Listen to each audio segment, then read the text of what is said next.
ఆదివారం ఫ్రెండ్ వస్తే చాలు ఆదివారం ప్రార్థన ఎగ్గొట్టేస్తావు. క్రికెట్ మ్యాచ్ ఉంటే చాలు ఆరాధన ఎగ్గొట్టేస్తావు.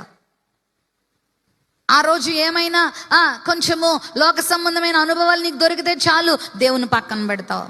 అదా నీ అనుభవము? నీ ప్రాధాన్యత ఎవరికి ఇవ్వాలి? నువ్వు దేవునితో అంటు కట్టబడాలా.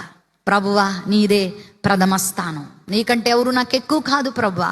చర్చికి వెళ్ళాం అనుకో, నీకు మొత్తం అన్నం పెట్టనంటే చాలు కొంతమంది. అమ్మ వెళ్ళను. ఏది నీ ధైర్యం? ఏది నీ స్థైర్యం దేవుని కోసం? మనుషుల అభిమానాలకు లొంగిపోతావా?